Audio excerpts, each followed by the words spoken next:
On August 21, 2002, Iran unveiled 6 new major defense achievements on the National Defense Industry Day in the presence of President Mahmoud Ahmadinejad.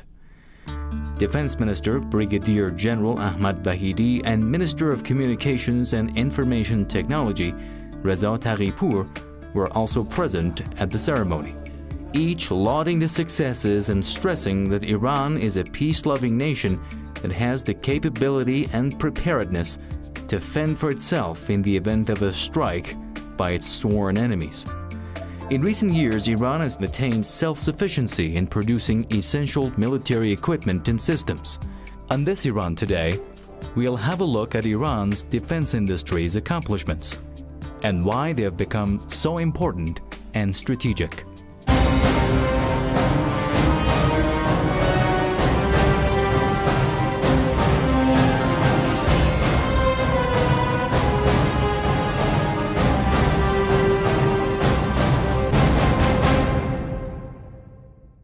Iran's defense industry has been able to produce 1,436 different products to be used by the Air Force, Navy, and the ground force.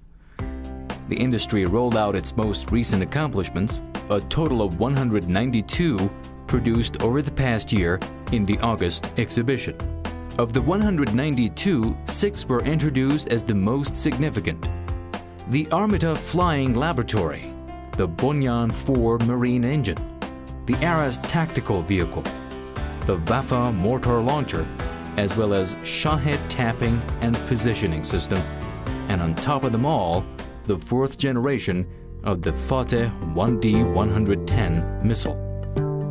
وزارت دفاع نسل جدیدی از موشک‌های خودش رو با موفقیت تست کرد. The Defense Ministry has tested its new generation of missiles. Their precision is their most outstanding feature. Making missiles that are powerful and fast and have decent precision used to be our main objectives, but now this new generation of missiles has given the Defense Ministry added strength. All land and air targets can be hit with high accuracy. They are the new generation of mid-range Fateh 110 missiles. The technology to make a missile like the Fateh is in the possession of only a few countries, with each keeping their cards very close to their chests. Iranian experts say they have designed and manufactured the Fateh on their own from scratch, and on August 4, successfully test-fired it. The Fateh 1D-110 is among the most sophisticated and precise surface-to-surface ballistic missiles. Running on combined solid fuel, it's buttressed Iran's missile capability over the past decade to a great extent. اهمیت این موشک این است که میتوان تمام اهداف منطقه‌ای و تمام These missiles can hit all regional and land targets and those 300 kilometers offshore in the Persian Gulf or the Oman Sea. و در جاهای مختلف و همچنین نقاط زمینی رو کاملا مورد اصابت قرار داد. Tehran turned to missiles to deal with an immediate wartime need after Iraq's 1980 invasion. It used missiles against Iraq from 1985 until 3 years later when the war ended. Since then, Tehran has steadily expanded its missile arsenal. It's also invested heavily in its own industries and infrastructure to lessen its dependence on unreliable foreign suppliers. Iran has invested heavily in missiles, but that's nothing unusual in the world today. The Fateh precision missile met that requirement, and I think is as good as first, second, and third best missiles manufactured abroad. Since the Islamic Revolution, Iran has faced several rounds of U.S.-led sanctions, especially a ban on military hardware sales. As a result, it could not obtain what it needed from other countries. On the order of the leadership and with a burning desire to strengthen its defenses, it launched a long and expensive program to build the things it needed here at home. Since then, Iran has managed to manufacture different types of missiles, from Katyushas and artillery rockets to ballistic missiles of different ranges. اخیراً کارهایی که انجام شده یعنی از ساخت The موشک things they have done recently, starting with the production of the Shahab, and then to Zelzal, and even the Fateh 110, that has been test-fired and is about to become mass-produced, are all aimed at buttressing our aerial deterrence. As you know, of every $100 spent in the defense industries, $75 of it are spent on making missiles, bombs, and military planes. In other words, they are spent primarily on air defense. Of the rest, around $15 are spent in the Navy and the rest on ground warfare equipment. Keeping in mind that it's going to be a while before Iran is able to make its own advanced aircraft, though it's already started the process to do it, decided to concentrate more on its missile industry to make up for its inability to make advanced top-of-the-line fighter aircraft. Given the fact that Iran has been going through different types of sanctions for the last 30 years or so, and most of the Western arms manufacturers don't sell a weapon to Iran. And given the fact that Iran went through 8 years of war that was imposed on it from Iraq, what we have in Iran is quite unique because most of the arms that are used in the Iranian armed forces are made in Iran. The high percentage, over 90% of the arm that is used by different sections of Iranian army are actually manufactured in Iran, and that's quite unique internationally. We have very few countries that indigenously, domestically produce this level of armament. Everybody knows that the Islamic Republic of Iran did focus on defense strategy because Iran has been a target of many threats and since the beginning of the Islamic Republic of Iran.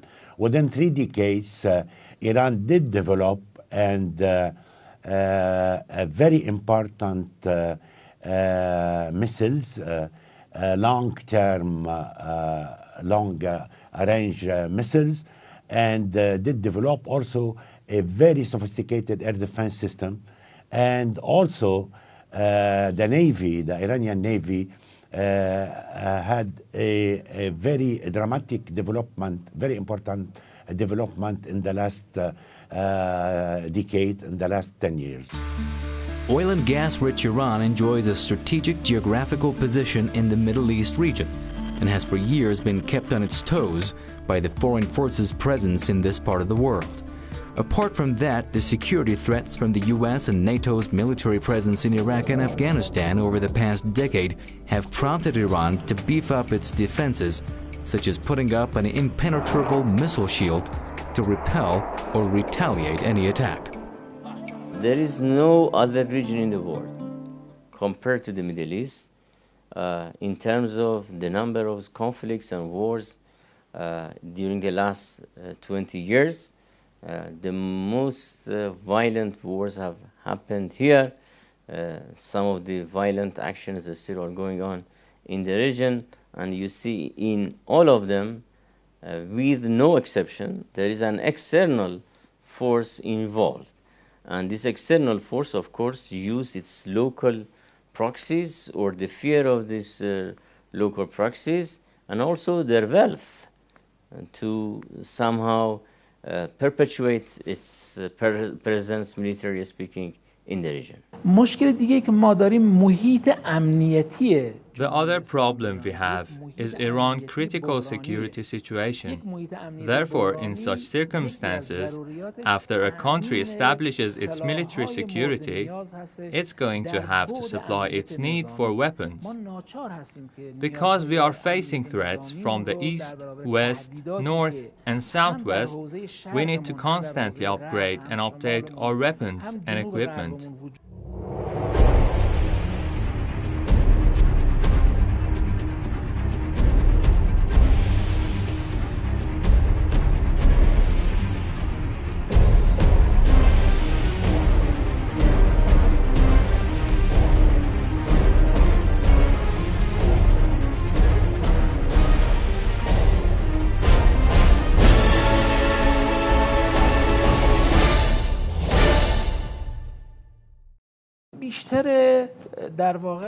Most of the threats we are facing come from powers outside of this region, both Israel and the United States. Iran is now facing a constant threat from the US and Israel, both nuclear armed and both belligerent. If you look the Zionist regime's 60-year history, you'll see it's been invading its neighbors on a regular basis, from the time it was established until now. They haven't let 5 years go by without launching a war and starting bloodshed. So that's historically typical of the Zionists, not all the Jews. The invasion of Egypt, of Jordan, of Syria, Lebanon, which was in fact an attack on Hamas in 2004. They're waging war for years. As for warmongering, American leaders are in the lead. There has been no single American president since World War II who wasn't involved in at least one war during his tenure. There is almost no American president during the post-war, post-World War II era, from 1945 thus far, that has not been engaged in at least one or two military action outside the United States. Look at President Obama.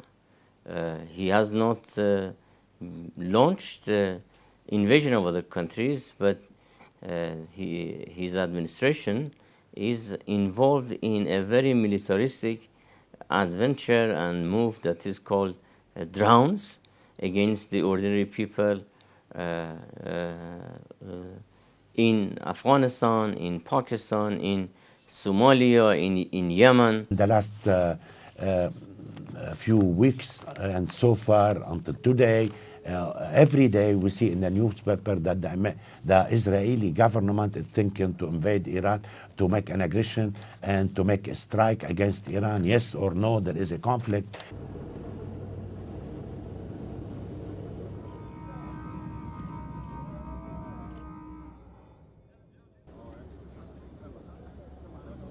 I have always said that all options are on the table. We have imposed the most comprehensive, the hardest hitting sanctions that the Iranian regime has ever faced.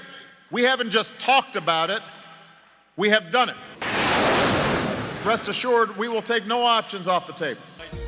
The US and its allies have never been short of excuses to ratchet up the pressure on Iran and threaten it with military action, especially after their hands were cut off from Iran's vast natural resources in the wake of the Islamic Revolution. And every time they came up with a new excuse, the biggest one of all, Iran's nuclear energy program and the relentless war of words against the country over its refusal to give it up. Let there be no doubt, America is determined to prevent Iran from getting a nuclear weapon, and I will take no options off the table to achieve that goal. So if there's one thing that stands out clearly in the Middle East today, it's that Israel and America stand together.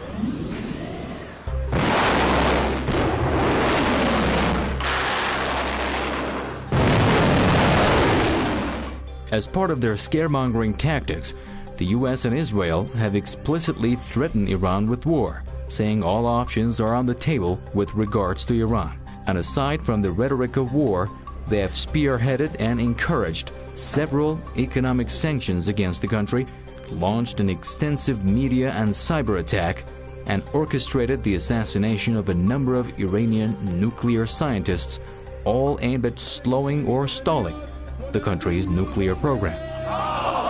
The United States of America and the adversary and the enemies of Iran are aware of this, and they know that Iran will not invade any country, but if Iran will be invaded, the reply will be very hard, and it will provoke a lot of damage in the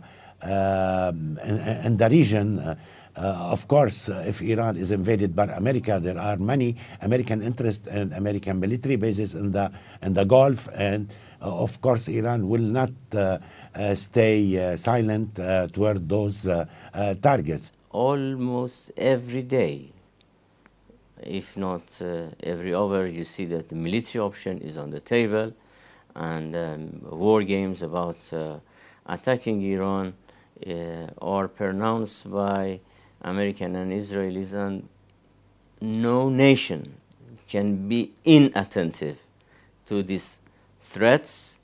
The threats are of two types, I have to say.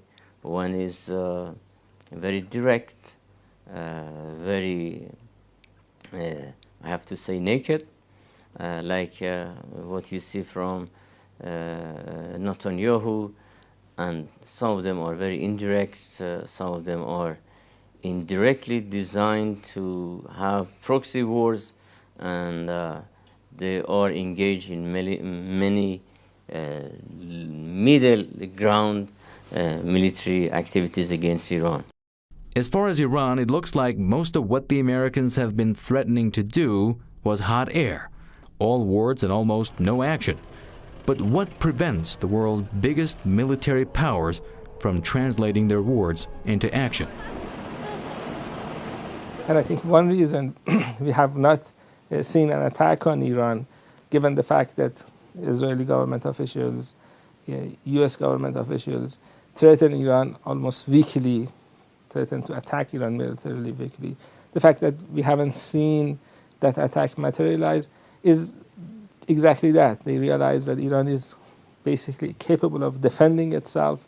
They realize that Iran is working in terms of being able to compete with the types of weapons that they have, and they realize that Iran has had successes, and that's one of the main reasons they have not attacked Iran so far.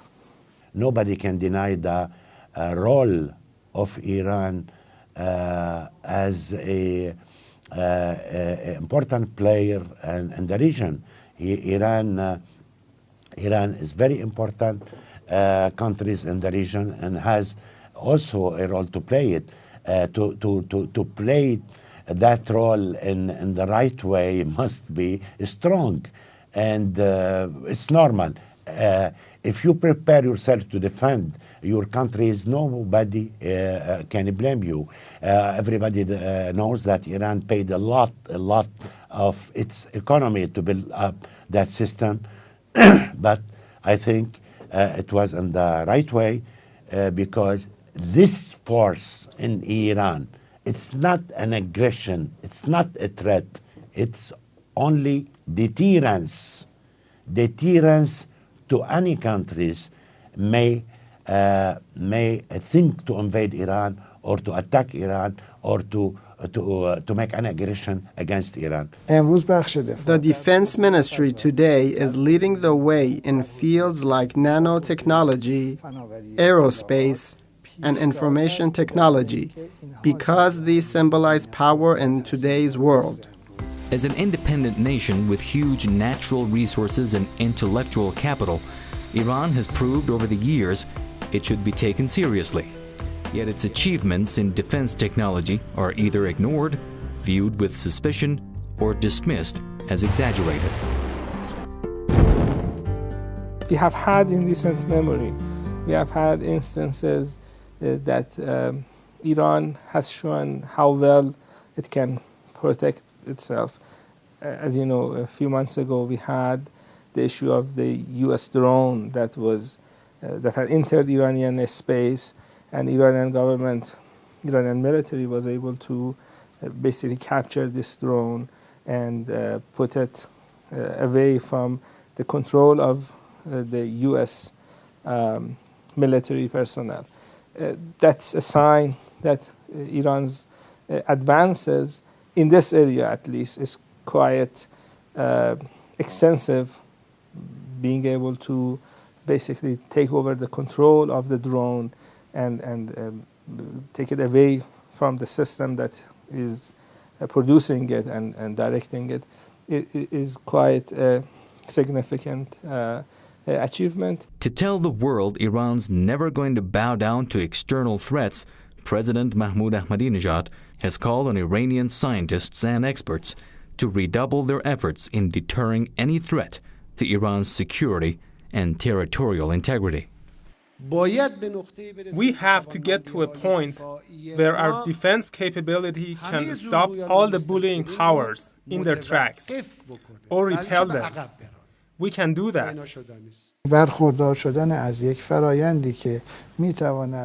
We need to get in on this process, a process that turns knowledge into a technology, turns the technology into an industry, and changes that into a system to be used by the public and the armed forces.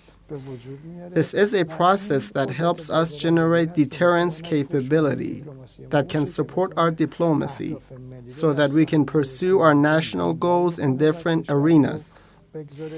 In other words, to try and keep the area around the country calm and further its goals. Iran is looking for a completely indigenized defense industry. It's already scored several good results in all three areas of air, sea, and land. بعد از موشک‌های برد متوسط مرصاد و شلمچه که در داخل تولید شد و به تولید انبوه رسید و وارد نیروهای مسلح شد. The Mersad and Shalamche mid-range missiles have already been mass-produced domestically and put at the Defense Ministry's disposal, and now we are planning to manufacture other missiles and anti-aircraft bases. They'll be ready in the next few months, hopefully. We also hope to produce a generation of long-range missiles that will, God willing, be ready soon. Since the Safavid era, about 500 years ago, Iran has neither attacked another nation nor threatened to do so. Yet it has been bullied, invaded, and occupied many times over. Invasions that led to Iran giving up huge chunks of its territory to the occupying powers. In recent memories, we do not have even one case of Iranian government attacking another country. The last time Iran engaged in a war, started a war, no one really can remember. It goes back a few hundred years ago. Unlike Iran's opponents, the United States is fighting a new war every few years. Israelis are fighting a new war every few months. They have shown that in terms of international relations, they are quite aggressive, attacking other countries, occupying other countries, killing innocent civilians. Is basically something that the armies of the United States and Israeli government engage in almost every day. Iranian government, Iranian military has not done these type of aggressive activities for as long as anybody can remember.